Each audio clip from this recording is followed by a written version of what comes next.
I'm Shannon. And I'm Mark. And this is Dirt Sailor, the podcast. Happy Throat Punch Thursday. Well, happy Throat Punch Thursday. How are you doing on this fine day? I'm doing awesome. How are you doing? I'm doing all right. Getting back to a little less rain, more days in a row of sun and sunshine and less clouds, less flooding. But we've had some pretty significant floods. We've had Tulare County on alert over and over again. We've had up in the Sierras just a ton of snow, and now with the warmer rains coming, it's melting the snow as well as dumping extra water. So we're seeing rock slides, mudslides, really full lakes, which, I mean, that's a good thing. But at the same time, we have so much at once that we can't get it all into our aquifers, but we're at least replenishing our aquifers. And California plans to even divert 600,000 acre feet of San Joaquin River water to help renew our systems, renew our aquifers, but we still don't have enough storage. So that is hitting the ocean as well. Yes, we still need downstream storage, but it is a good thing that Fresno County, in their infinite wisdom, years ago developed a groundwater recharge system.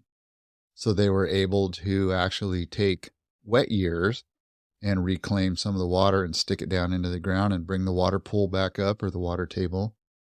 And it's great that we have so much this year that we're going to be able to put quite a bit back. It's still not going to be enough, but we are able to bring the levels up a little bit because of the new water policies over the last few years.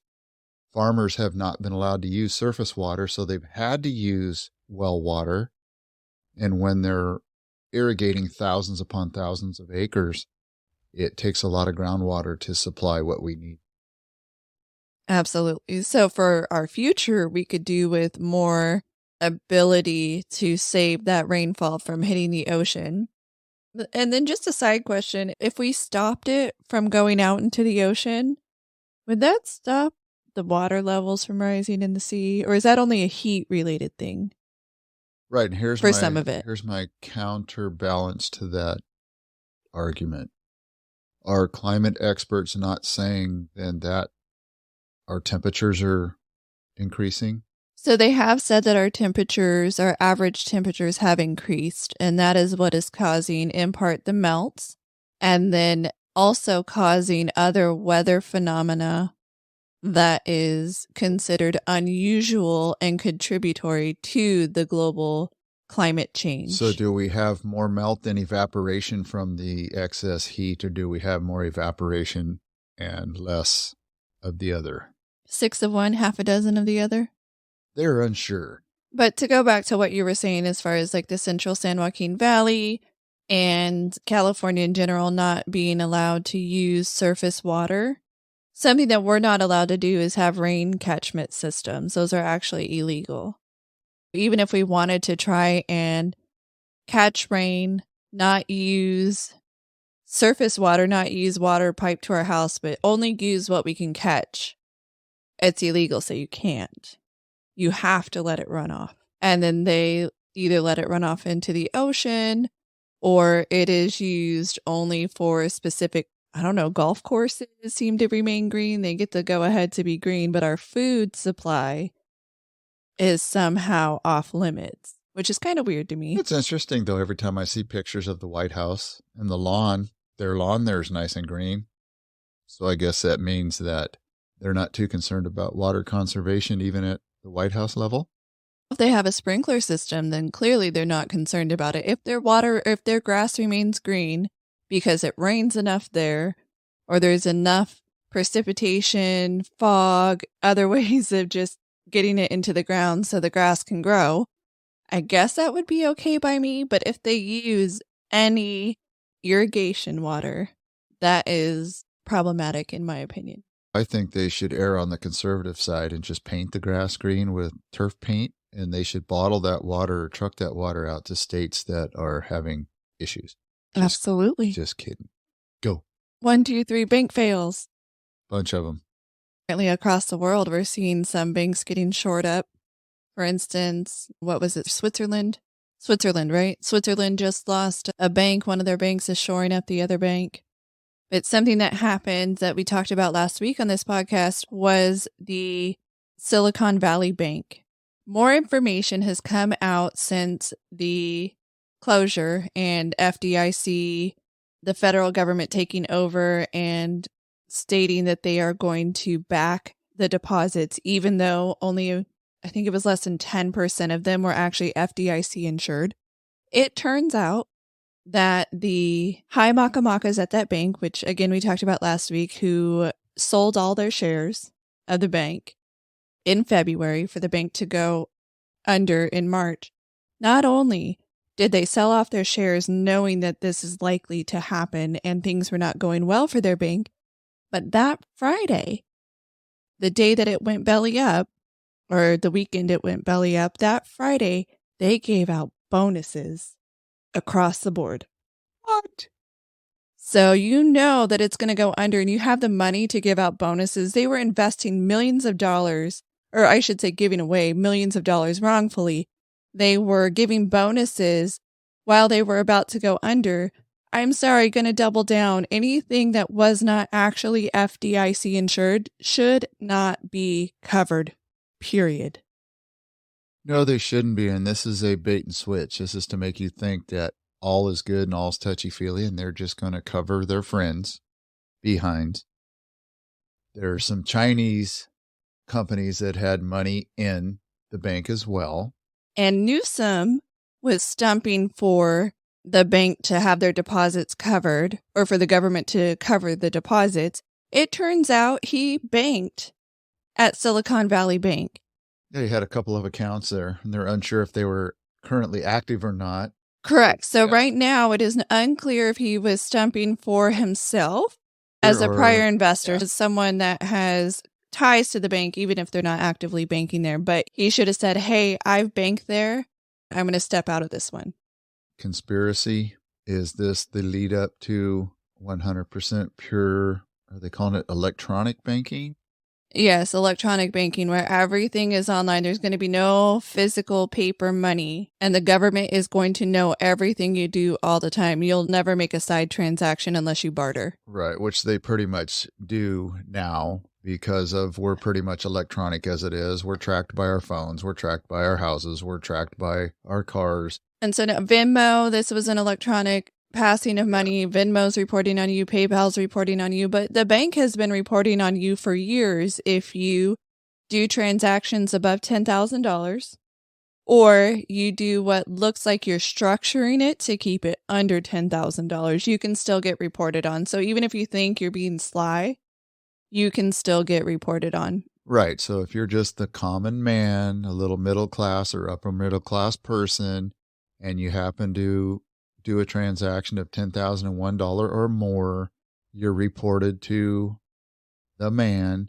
However, if your name is an important last name, you can transfer money from other countries into a friend's or business partner's bank account. Then he or she can just magically distribute it to you, even though you have no background in the career field that the money's coming from. And then when you're questioned, you don't know what you're talking about. You're just too stupid to understand how really rich people act and are and get to be. What it is the Bidens are too big to fail.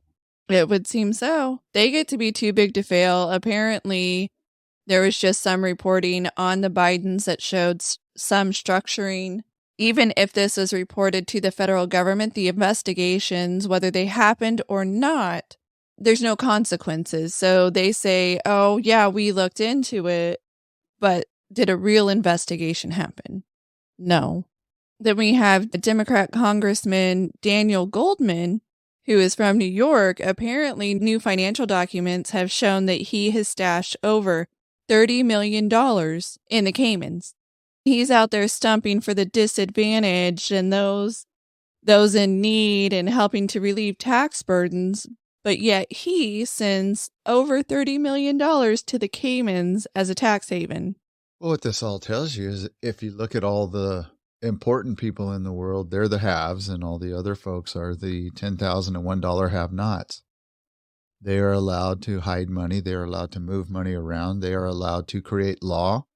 They are allowed to send, well, they come up with law and then it gets passed. You know how the proper channels work. But I don't understand how we can continue to let this go. And we just talk about, and I don't mean us personally, but people talk about this week after week after week, month after month, year after year, and nothing gets settled, nothing gets done. Just like Mr. Donald Trump and a misdemeanor charge that he may be potentially arrested for only because there's a political hack that's called a DA back east. And as a matter of fact, that particular thing he may be arrested for, the statute of limitations has already run out. And not only that, so jumping onto Trump and what's going on, he's been investigated by the Manhattan District Attorney. And what's really interesting about the Manhattan District Attorney going after Trump and investigating Trump is that the feds actually passed on going after Trump in this manner. This was considered to be a federal crime or a potential federal crime, and the federal government did not go after him. Mind you, it was under Donald Trump, but it's also under Biden. They could have done it too. They could have resurrected this as soon as Biden was sworn into office and they get all of the right people taking over the DOJ. In this particular case, it was rejected. Prosecution was rejected by the federal government, by the Justice Department. Now we have a state person deciding that they're going to essentially take on the prosecution of federal crimes, or an alleged federal crime at this point. Correct. And even the DA that was in charge before this gentleman was put in charge did not want to prosecute or try to attempt to bring this thing to trial as well.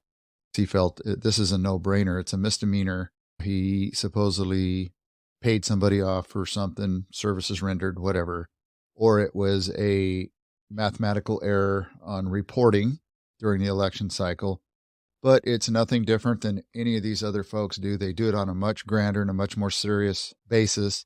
Yet this man, they've gone after him for Russia collusion. They have impeached him twice. They're going after him in Atlanta for tampering with the election. They're going after him in New York for his taxes.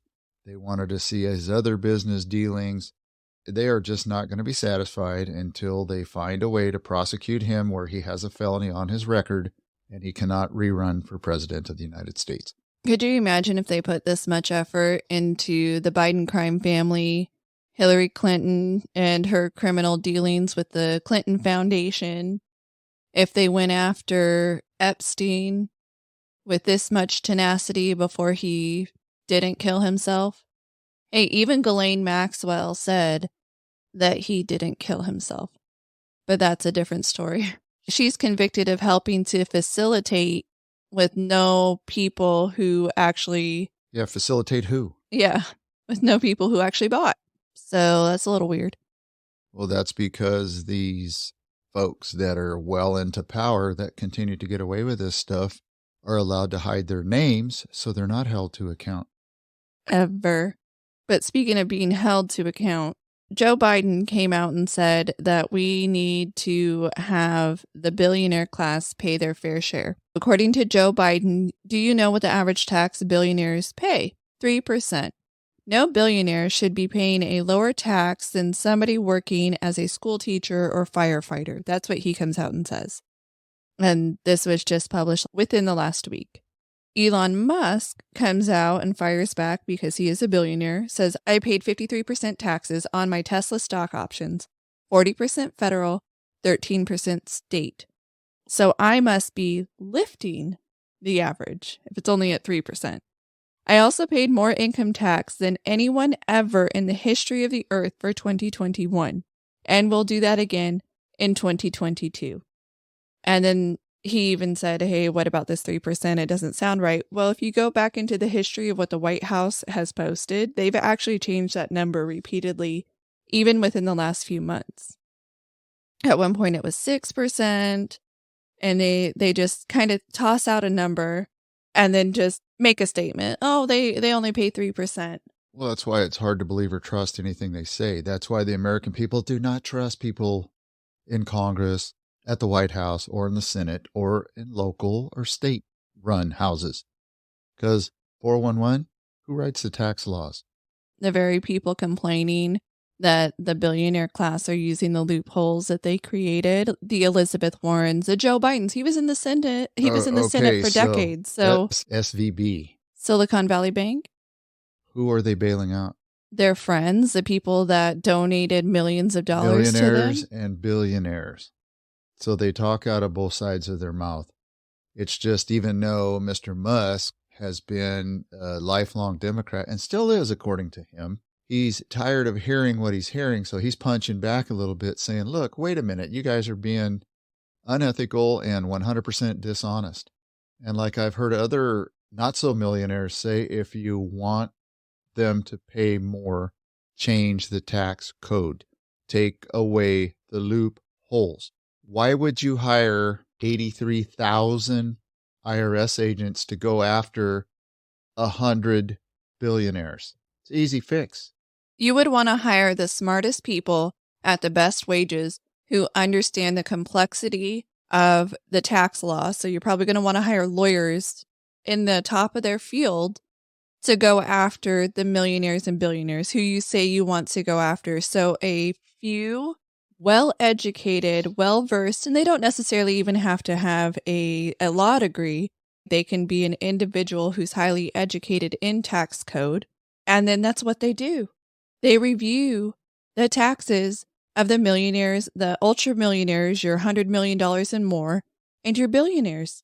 You don't need this many to go after the few. Well, how about what you and I have advocated on this podcast multiple times? Are you going to talk about the flat tax? A flat tax, or you stop charging tax on personal income like it used to be before we amended the Constitution. We have corporations pay the taxes. You really want to go after the billionaires? Let them foot the bill. Right. It will still trickle down in that tax would be a cost of business. So don't think that you're not going to pay for that tax. However, we pay for the cost of business no matter what, whether it's a tax, a fee, or the product itself going up and the cost of doing business. If they have a factory and the factory needs new lighting or needs new machines or needs someone to come in for maintenance, they're going to factor that into the cost of the product. We will always pay it at the end game as far as our products are concerned. However, going back to corporations, that's like the big arch, right? That's where the biggest money is. That's where it starts. That's where you'll get the biggest businesses paying the biggest piece of the pie. Stop with all the carve-outs and the caveats and the little niceties that you're giving them. A flat tax on them too. The price is the price. We're not going to give you extra breaks because you're Microsoft and you're going to come to our city. Stop allowing that to happen. We could probably leave taxes status quo as they are right now. Just stop. Don't raise any more taxes, but then pull back all the money we're sending to other countries around the world. I bet you we would have more than enough money. Not a mathematician, but I bet you I could work that calculator to see what kind of savings we would have if we would quit sending hundreds of billions of dollars to other countries for their walls and their retirements and their politicians who enjoy the lap of luxury, unlike us who don't. Not our politicians, but us minions. Yes. The everyday common person, our throat punchers out there just like you. Absolutely. I would like to see us live within our means. And whether that's taxes, we need to live within our means. So we need to quit raising the debt ceiling and spending more money than we have. So that's one way of doing it. Stop. Don't raise the taxes right now. Don't decrease, as you just said, don't decrease the taxes. How about we spend what we bring in or less? That would be even better. But we might have all of these things that we wish to have in the world, all of these great ideas and great projects and a pet project that might be a really good thing.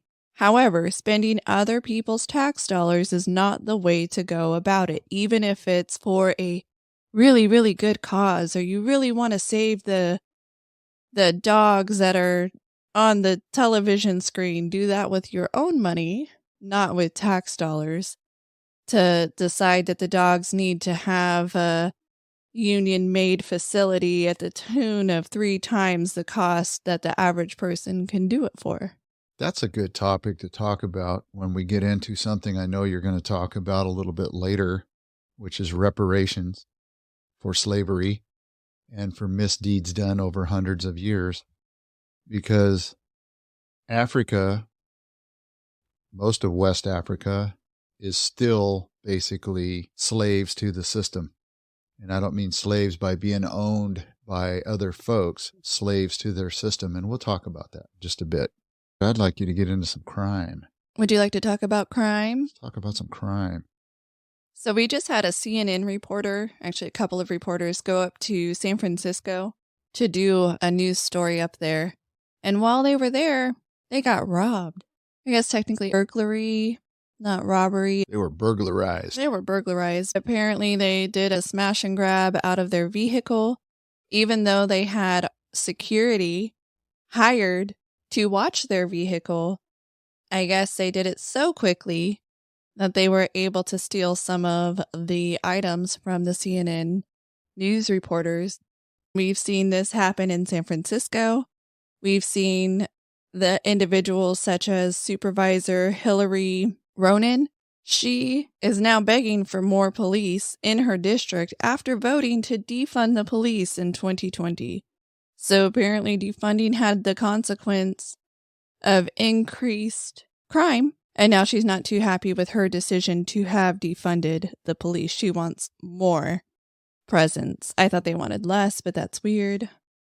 Well, you know, all this stuff that these DAs have been doing across the country, you would think that they would do it in a college or university or at a think tank and actually just put together a model and let's see if we have X amount of population in a city. We have X amount of crime by percentage, and it doesn't matter races or anything or ethnic groups, just crime in general. And if we relieve them of this law, what's cause and effect? If we remove this law, what happens? They can kind of get a little bit of an idea of what's going to take place instead of doing real live scenarios to where people are actually being pushed off of train tracks, shot, stabbed, robbed, murdered, raped, to where folks have to actually ask their offices to provide them with vehicles and transportation to get them from point A to point B. So in Los Angeles, it's interesting that you bring that up as far as getting from point A to point B. The Los Angeles County District Attorney's Office has begun a new program to shuttle employees between their cars and workplaces in downtown Los Angeles because of a series of incidences in which some have been confronted by the public and they've been attacked, and they want their DAs to be safe. So now they're offering them shuttles. But what about the common person who doesn't get offered a shuttle, who has to walk from point A to point B? They can be confronted or assaulted, robbed, etc. But the DA, they want to protect their own after not enforcing laws on the books and letting criminals out. Yes, it's a two-tiered system of enforcement. And it's that haves and have-nots again, because they're prosecutorial people, they're judges, they're DAs, they're assistant DAs, they're stenographers, stuff like that. They must be escorted down so they can do their job. But the plumber that's going down to work on a skyscraper or the electrician, he's not afforded a free ride or any type of protection. And it's the people that are being protected that have created the very mayhem that's taking place. And that comes to a point where at some point in time, these folks need to be held accountable, i.e. they need to be prosecuted somehow. They need to be levied fines, penalties, and fees, or they need to make, they being the people, need to make sure they vote these folks out of office and they do not let this happen any longer. Absolutely. Being a part of the problem and a part of the solution at the same time just doesn't seem to go hand in hand, because they decided not to enforce the laws. They decided to let people out, zero money bail, because bail is discriminatory. While I understand to a degree that bail can be discriminatory because people who have money are going to be able to get out, especially your white-collar criminals seem to be able to get out more often than us regular folk. But we do have to balance the fact that people who are willing to repeatedly commit crimes, zero money bail is not doing them or the community any good. And having policies where you are not prosecuting people for the crimes that they are committing and then putting them in an institution to help rehabilitate them. Thank you. They are a part of the problem, the cycle of problems. They are not a part of the solution. Providing free shuttle service to protect your own prosecutors and inside your own Justice Department does no good to the rest of society who still has to live in society. And new phrase, it's a sentence, it's a cycle of injustice towards us and towards the common person that is not afforded these extra things to help them get to work safely, on and on, as we just talked about. And you are correct. Why don't they arrest, prosecute, and rehabilitate them? 100%.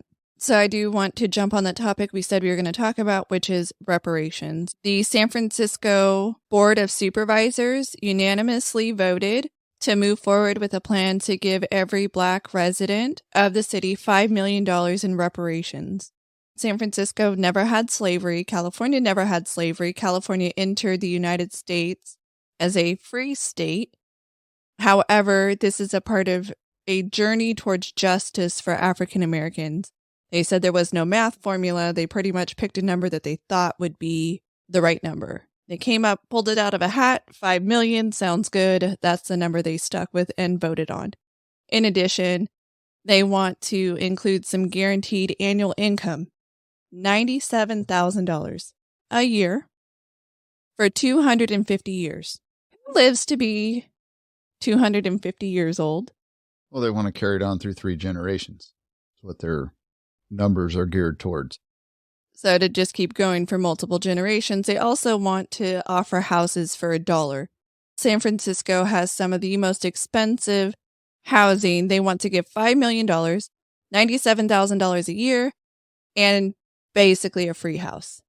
And that is going to make up for all of the wrongs that happened to all of the Black residents in San Francisco. One of the most liberal cities out there wants to make up for the wrongs they did. So they want to make up for the wrongs that they did in a non-slave state that was a free state that became a state September 9th, 1850. Very interesting. Do you know which states were slave states? If we're going to talk about reparations for folks, unfortunately, and don't get me wrong, it was a terrible thing. It goes all the way back to actually West Africans, because the white slave ships per se, the slave people never went into the middle of Africa to pull the Black folks down to the ocean to put them on boats to travel them around the world. They actually used people from West Africa. They were called slavers. The slavers were Black West Africans that went around from village to village, and they preyed on the weak, and they rounded them up and took them down to the ocean. Let's talk about the actual slave states here in America. They were Alabama, Arkansas, Delaware, where Joe Biden's from, Florida, Georgia, Kentucky, Louisiana, Maryland, Mississippi, Missouri, North Carolina, South Carolina, Tennessee, Texas, Virginia, and West Virginia. So 16 states inside the United States. Correct. And originally, because they were British controlled in America, the colonies were allowed to own slaves. Okay. The interesting thing is California was never a slave state. Did they make mistakes? Absolutely. Can we pin down who these folks are that are entitled to these reparations? If you go back through history, yes, I guarantee you 100% of them are dead and long gone. There may be a few family members that are left, because the number they talk about, they being experts, is there was less than 600,000 slaves brought into America over their history. When slavery ended there were 3,204,313 slaves supposedly in America, when another number I read said that no more than 600,000 were ever brought to America. Right, but then if they're living here in slavery, their children could have been born to slavery. Absolutely. So that number is likely to have grown from the 600,000 just based on that Correct. alone. So even at 4 million, if we just round to 4 million, the population in America in 1850 was 23,191,876. That means that the percentage of blacks in America was 14.2%. So current day, as of 2021, there's 47.2 million black folks or people that identify as black. That's a percentage of 14.2%. So the number has actually, the derivative has gone down, even though there's thousands of more folks. And the numbers I read from the federal statistical data is a lot of Hispanic people identify as black. Well, you end up, if you look at the Dominican Republic, they are considered both Hispanic or black, or Hispanic and black. It just depends on how they choose to identify. And it's not just the Dominican Republic, it's just the one that comes to the forefront of my mind. But you also have to consider that many people identify as black or African American. And if you want to even look at President Barack Obama, he would be considered an African American. His father's Kenyan and mother American Caucasian, so he was considered both white and black, but he identified as black or African American. He arguably should not get anything from the reparations, even if he was living in San Francisco, because he is of Kenyan descent. His dad was not a United States citizen and did not live in this particular area. But based on slavery and being a descendant of slavery, he would not qualify, even though he is a part of the statistics of Black Americans, African Americans. And that's where I was going to go with the next paragraph is how do we decide, how do we identify, whom do we allow to identify, who gets this money, whether it's $1 or 100 million? Do we go back all the way back to West Africa and do we ask them to pay their portion? Because it was actually what I read today and I watched a couple of videos was white folks who are being blamed for slavery actually were not the originators of slavery. It came from Muslim countries, from China, and from other areas in that region of East Africa. They were adopters of it. Make no mistake about that. They were adopters of it, but not originators. But they are the ones who get the significant amount of blame. And so one of the things I would say in California, something that we did wrong and something that I think would be on a higher list of things to do, would be to look at the individuals who are negatively impacted by the railroads, because that did happen in California, and we have individuals who came over from China that were not treated well. That is one. And two, we look no further than World War II and what happened with our Japanese internment camps. And in California, they were forced to give up their land. People knew, unfortunately, some of the negatives is people knew that they pretty much could get property and things for a steal. And many people of Japanese descent lost everything. They didn't get to come back after they were released from these internment camps and take over their property again and take their items back.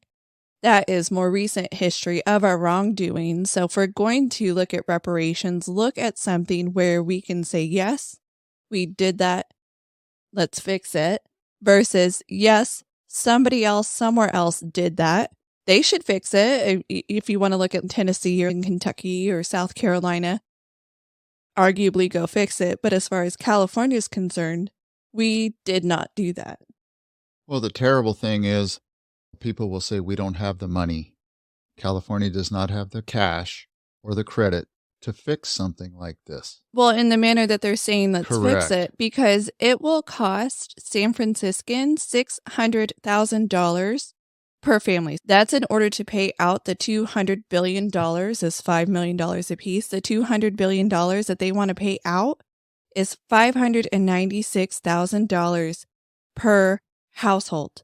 Where are you going to come up with $200 billion? That's not even how much they spend and collect in taxes. They said they wanted to use a tax that they have on deferral right now that would only bring in a maximum of $10 million a year. How are they going to pay out $200 billion while bringing in $10 million a year? I know how we start.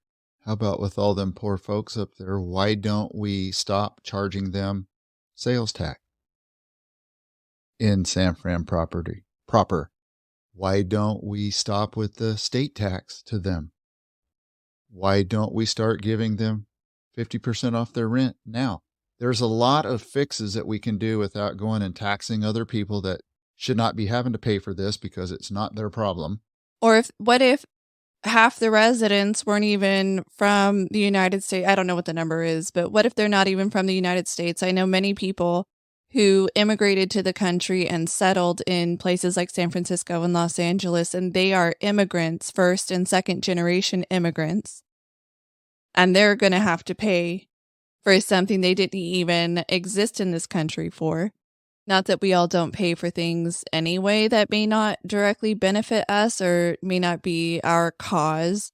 So I understand that that can still happen. But as far as reparations, coming up with an untenable number, something that we just can't afford to do anyway, let's just make it up. Why not? Why stop at $5 million? Let's do $100 million a person. Well, reparations is a scary thing to talk about in the first place for people because they're intimidated by the fact that very bad things happened over time and none of us know how to fix it. But there is something I would like the listeners to look up so you don't just take my word for it. I would like you to look up Slavs, Slavs, of the 9th century. That was the term used for the millions upon millions of white slaves spread all across the world back in the 9th century. There's a lot of history about it. So it's Slavs of the 9th century. Take a look. Tell me what you think. Get back to us. So I would like to segue from this point and talk about Alex Baldwin. So we have brought up on this podcast before that he is facing criminal charges for the shooting of 2 individuals on set and the death of one of those 2 individuals. He just received arguably a legal win as a special prosecutor in his case has resigned. And in fact, his lawyers went after this prosecutor claiming that because she is a Republican lawmaker in the New Mexico House of Representatives, it would be unconstitutional for her to prosecute Alex Baldwin. So she has resigned. So basically, again, money's starting to work. And if you do things over time, you'll eventually get the charges almost completely dropped on you if you have enough cash flow. Seems like it. That's what I see there. Apparently, she's been a prosecutor and has been in the House of Representatives, but she's been a prosecutor for 25 years.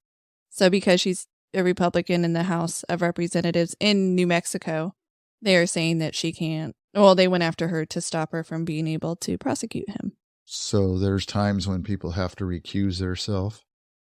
Yes. Yeah. This might be the right time, might be the wrong time, but we'll see. Time will tell if he ever does. He's probably done 0 time in jail, and he will probably do 0 time. He will pay a fine, I'm sure, and he'll go about his life business as usual.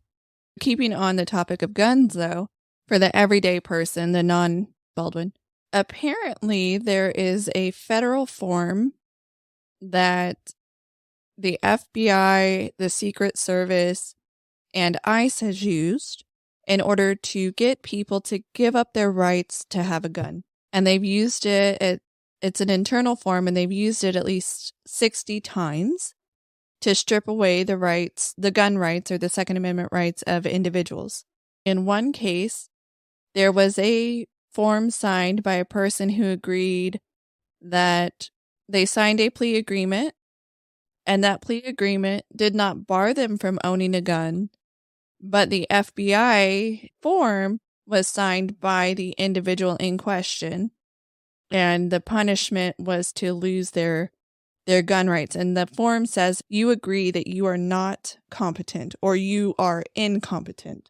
My thought is, If the person is saying that they are incompetent, and which a person who is incompetent cannot own a gun, if they are incompetent, how are they signing a form in which they have enough competency to say that they are incompetent? They're not crazy, but they're crazy. Basically, according to the Gun Control Act of 1968, a person is prohibited from owning firearms if they are adjudicated as mentally defective or have been committed to a mental institution, but it doesn't say anything about voluntarily giving up your rights. So they created this internal form and then coerce people into signing. I feel that it's coercion because if they are found guilty of a crime which stops them from being able to own a gun, all rights have been gone through. That's the way to do it. You're no longer able to own a gun because you committed such a crime and you were adjudicated guilty.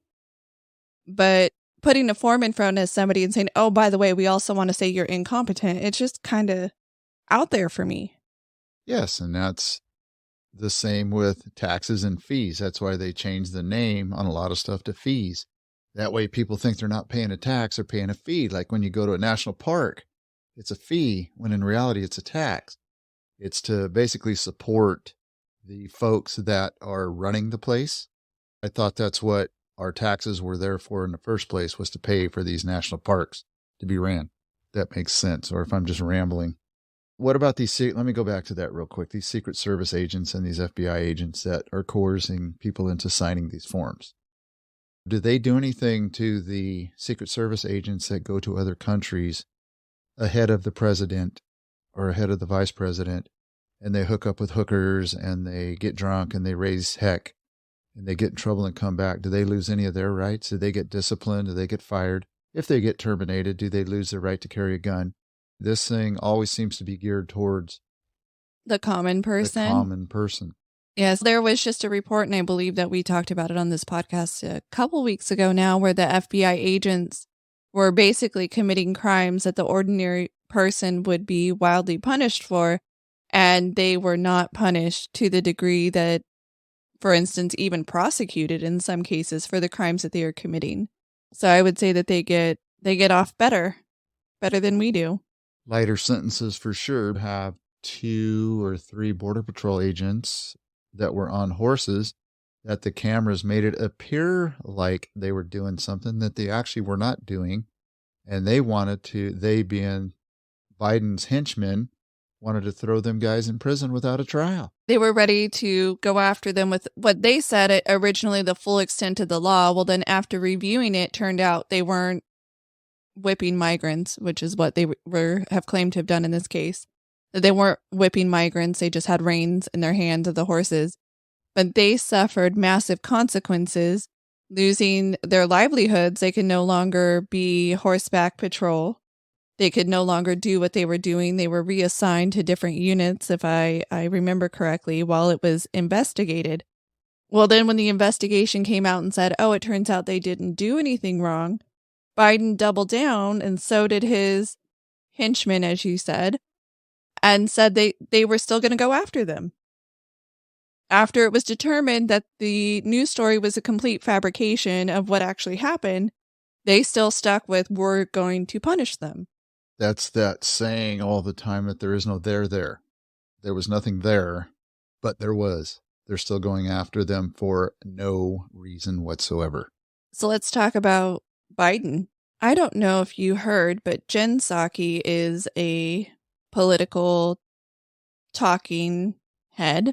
I believe she works for NBC. She used to work for Hillary Clinton. She worked for Clinton. She worked for Biden. Now she's working for NBC. When Biden did his job at 9 o'clock in the morning, apparently that was just a big deal, because Psaki came out and said, it's important to note that Biden does nothing at 9 a.m. The fact that he's doing this at 9 a.m. speaks to how vital the White House recognizes it is for him to have his voice out there. It was discussing the banking crisis, the Silicon Valley Bank, and then several other issues with the banks going on. She gave him high praise for working at 9 a.m. That's pretty cool. I've already been up 5 hours by then, by 9 a.m. And she actually said the president does nothing. He does nothing. I'm surprised that he's a functioning adult at all. He does nothing at 9 a.m. But now he just needs to be praised for doing something. Or for doing something. For the first time, Right. apparently, at 9 a.m. I just found that to be kind of a weird thing for her to give. Is that the only thing that she can give him high praise for? Congratulations, he worked at 9 a.m. We got to say something positive. Well, he actually went out and walked his dog at 8:59, and then he gave a little speech at 9 a.m. And he refuses to take questions, chuckles, walks away. Yeah, someone talked about that today, that he generally is walking out towards a helicopter or somewhere where it's real noisy. So then he can act like, hey, I really couldn't hear you. I don't know what the question was. I'm really busy. I got to go. He's always too busy to answer questions. Same with his spokeswoman. She often doesn't answer the questions or doesn't even ask for the question of the people she's decided not to answer anyway. So they give very limited responses or say they know nothing about that topic, and she walks away. Karine Jean-Pierre. So we have two individuals, the president and the woman who's supposed to speak for the president, not taking questions and not providing anything on their behalf. On the behalf of the people, that's who they're working for, the people. Well, there is a movie that was out years ago called Wag the Dog. If you get the opportunity, watch it. If anybody that listens to us hasn't seen it, watch it. I think we're going to find out 10, 15, 20 years from now that this entire presidency was a wag the dog, that this guy was not coherent, was not there. Whatever modern miracle drug they give him on a weekly basis to keep him semi-coherent. We need that for the rest of our grandparents and great-grandparents who may be struggling. Whatever drug it is, I want to know what it is so we can give it to them. I guarantee it. And his doctors and medical people in the field know it for sure, that if you watch him and his cognitive reasoning and his walking around and there's somebody else pulling the strings, per se, he's a marionette puppet and he's just being led. It's almost Easter. Do you think we'll see the Easter Bunny corralling him and pushing him whichever direction the Easter Bunny determines again? We will probably see the bunny herding him around again. So do you know much about politics over in England? I know a little bit about politics over in England. When they all meet in that little chamber, it's the Parliament? The Parliament, yes. Well, it's interesting that I watched an episode of them having a little chat a few days ago, and there was a gentleman that is questioning the efficacy of the COVID vaccine and all of the folks that have suffered damage from it. He spoke for about 25 minutes, but when they called the room to order, almost 100% of the opposing people left the room. There was maybe 3 people that, by parliamentary rule, they had to stay there.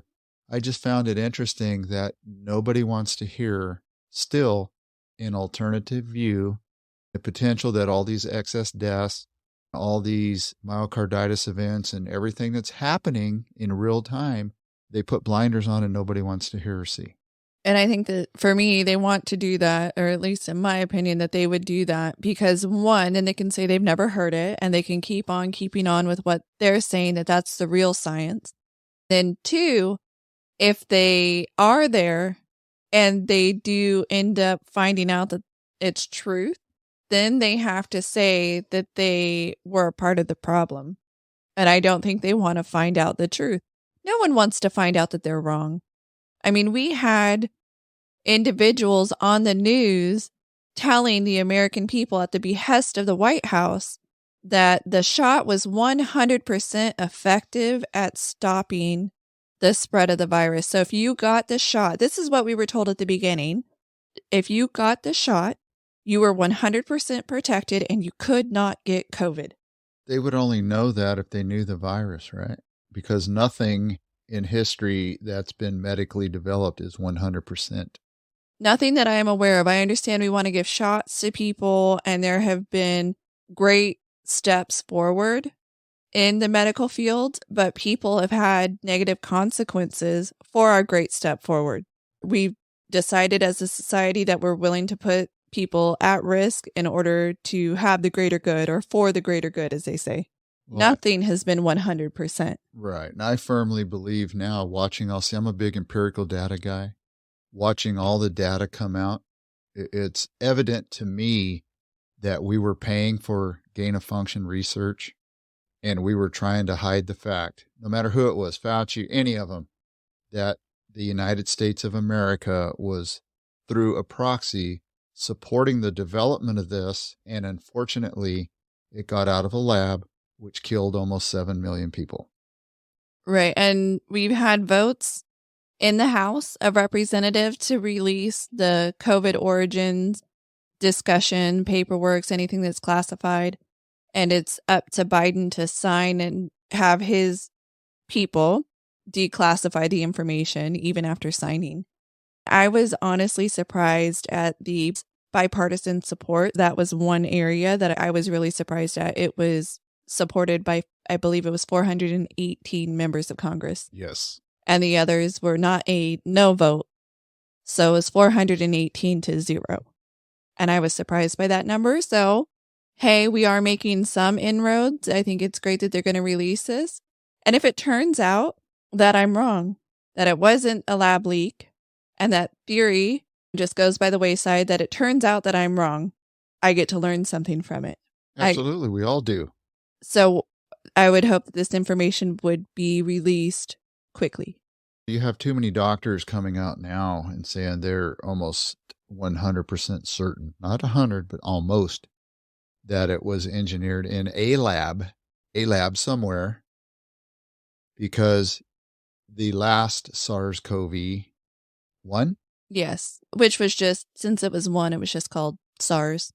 Could not jump from human to human. This one jumped from human to human, which means they put a code in it which allowed it to jump from human to human. And the spread was just on fire. Yes, it was. You know what else? You know what other spread's on fire? What's on fire? Bill Gates is BS. I don't know how a guy who invented a computer in a garage, which yay for him with the development of something that we didn't have for personal use, but I know they had it for military use, is able to amass such a fortune.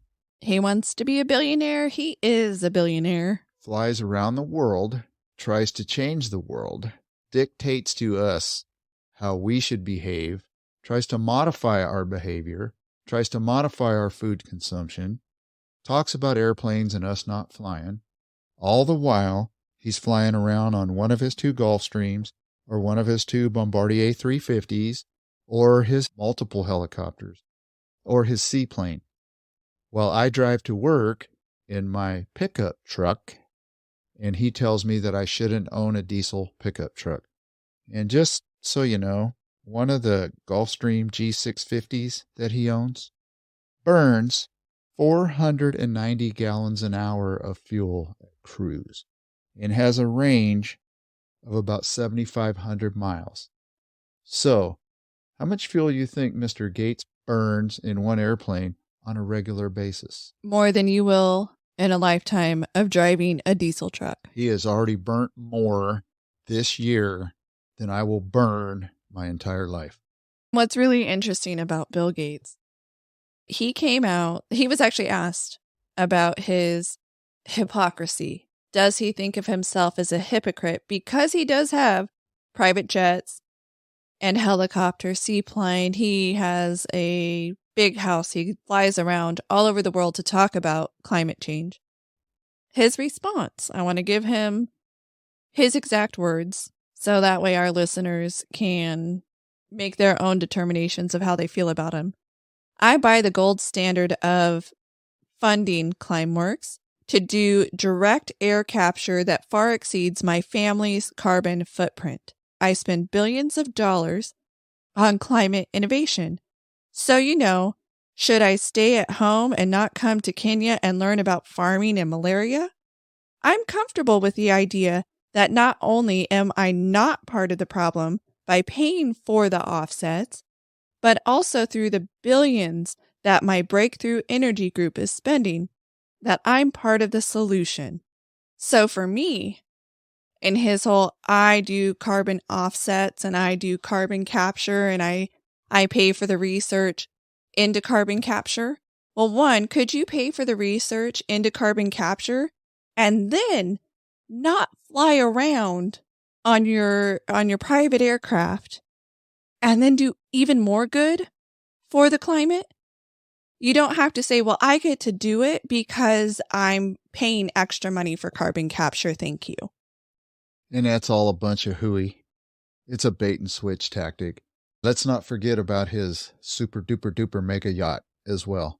I think the new one's like 400 feet long or something like that. And he's probably putting hybrid technology into it to where there's some battery, some diesel, and it's probably lithium and such that some young kids were mining for 10 cents a week or whatever the minimal payout might be. These guys are frauds. This goes back to the day when people down in Southern California were taking fishing boats and offering boat captains new engines to take the old engines out so they could then in turn buy carbon credits so they could pollute and get away with it. It's just like this company that whipped that train over on its side by breaking their own rules and policies and federal rules. And it's okay to go pay out the people $1,000 a person and then have them sign an agreement that they'll never sue, while 10 years down the road, potentially their children or themselves are going to end up with lung cancer. They're going to end up with other types of diseases. And then when they go to seek medical treatment, the federal government's going to say, oh, sorry, we can't help you right now. And then when those numbers merge to where enough of them have kicked off or passed away, then they're going to say, oh, yeah, well, we've created this fund. We got $400 million in it, and we're going to pay you $4,500. Thank you very much. Go away. Guy's corrupt. Yeah, it's money, right? It's the fact that he has money or these companies have money, so they just give a few peanuts to the little guy, and then that fixes everything with the train derailments and things like that. But for him, he just said, I get to do this because I have money. Since you don't have money, you don't get to do this. You do what I say. Not as I do. Right, and that's the thing. Please don't mishear me. We both sitting here would love to be billionaires. But I think our billions would be better served and better spent because we would actually do more. Because I'm sure he does donate a lot of money to worthy causes. But then the narcissism or the sociopath in him runs amok, and then he feels like he can do things above and beyond. Like knowing Epstein and then not telling the real truth about Epstein. Flying around with Epstein, being BFFs with Epstein. That's why what carbon credits were they getting then? That's why Melinda Gates in part said she divorced him, was his relationship with Epstein. Do you think that a wife would divorce her husband merely because he was friends with the bad guy? Or did things with the bad guy? Things with the bad guy, and that's why she was willing to stay with him when he was meeting with his ex-girlfriend once a year for an encounter, as he said. If she was willing to stay with him for that, but not because of Epstein. Because he had a friend? Yeah, because he had a friend. There was way more to it than he'll ever tell. But all Ghislaine has to do is release that book. Yeah, I would like to jump to talking about some high schools. No jumping. We're sitting. Okay, I would like to sit and talk about some high schools. Okay. So in Massachusetts, you have a high school that solidified their state title. They got their state title because they had help from a transgender girl. It has now put their policy under the microscope, but mind you that this school has had the policy for more than a decade. They've actually had a policy which created a pathway for transgender girls and boys to compete against the genders that they identify with.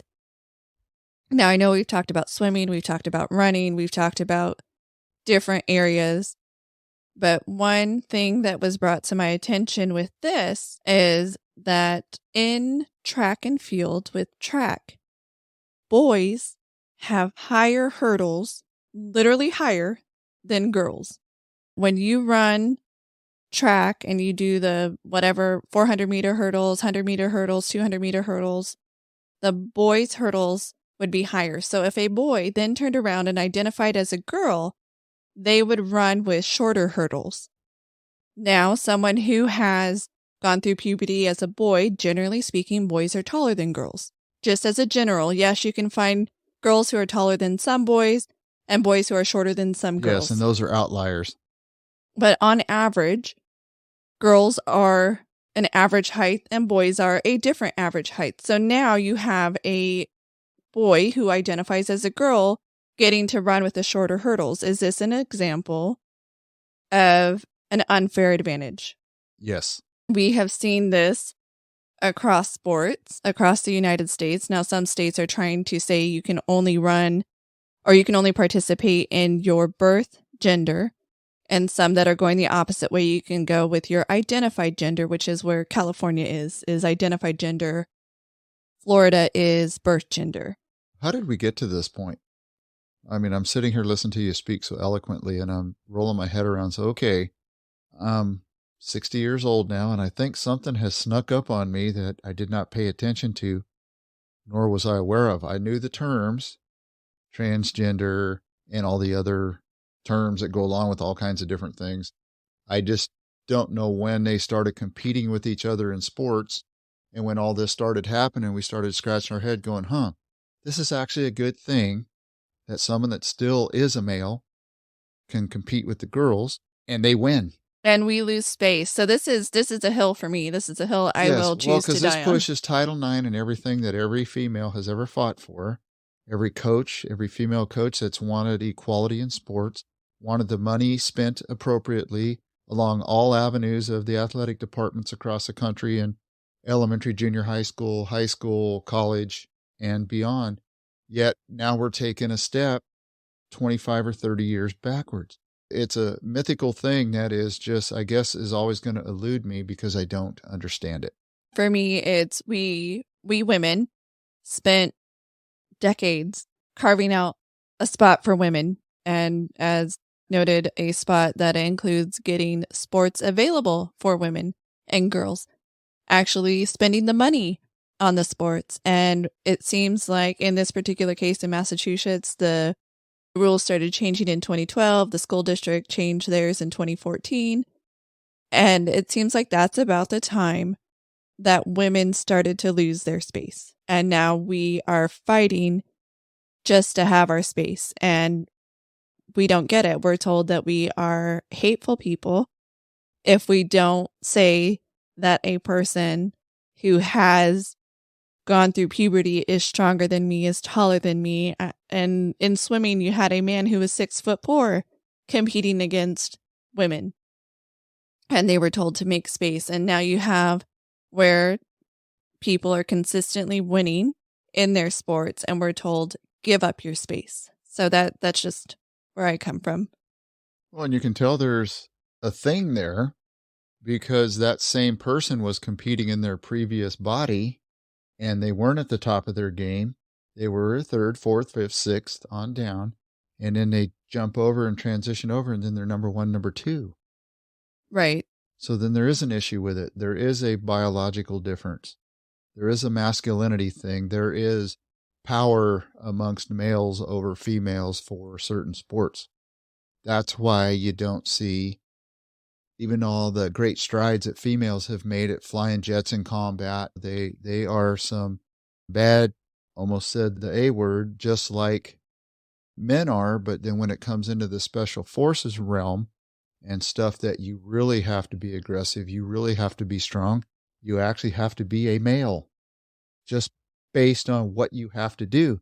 Not that it diminishes or demeans the female in any way, shape, or form. We're built different. We are. We do have biological differences. Scientific fact. We are different.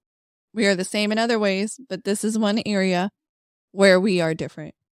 Oh, ladies are much smarter than men. Absolutely. There's no doubt in my mind about that. 100%. 100%.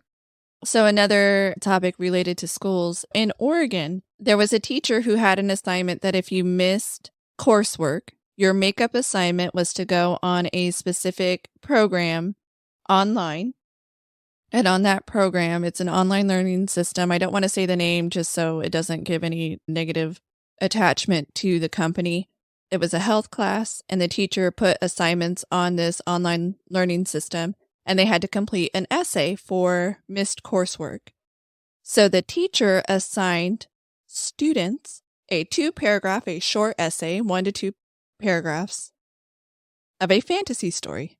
And that fantasy story said, this story is a sexual fantasy that will have no penetration of any kind or no way of passing any STIs.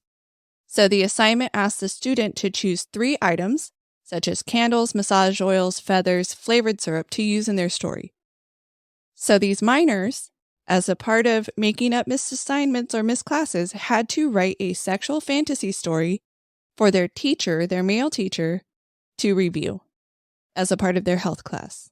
Way out of bounds. Could you imagine if I came home and this was my assignment? And I Back said, in our era, I would be very upset, and I would have paid a visit to the teacher.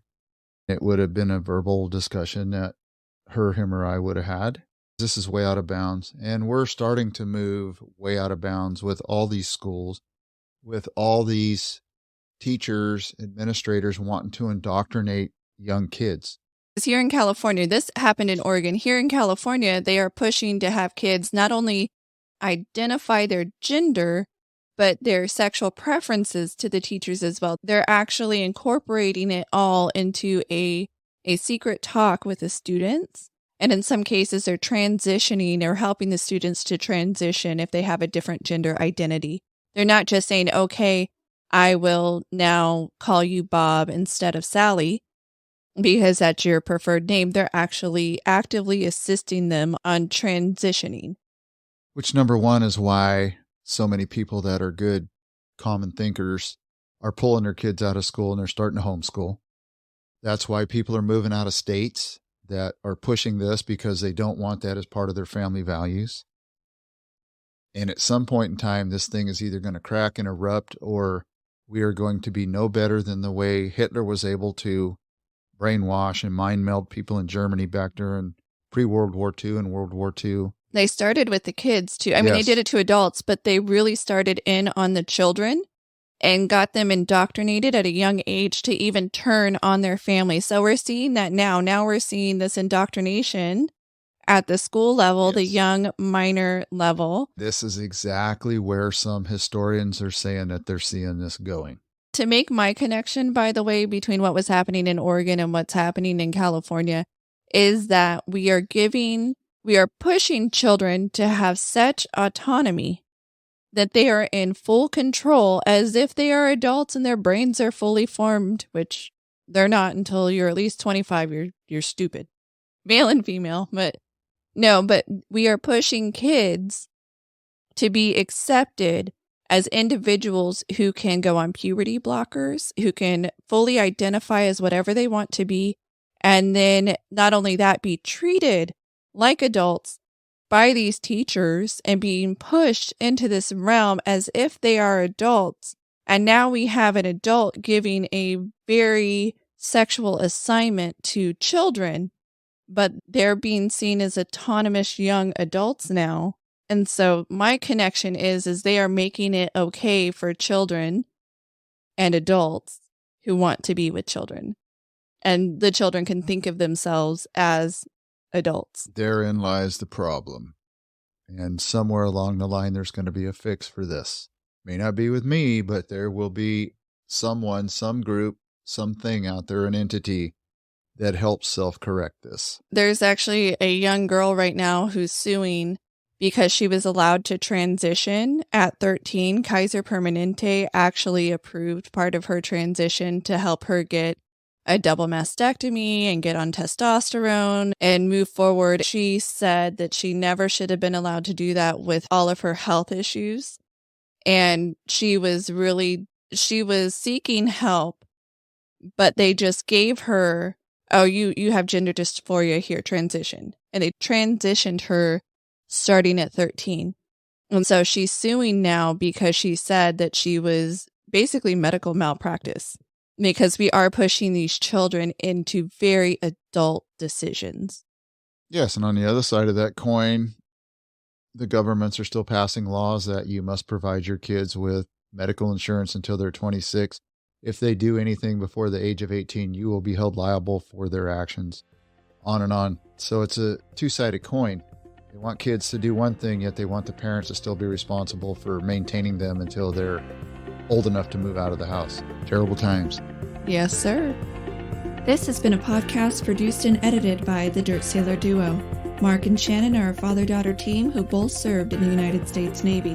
This production is protected by copyright laws. Until next time, anchors away.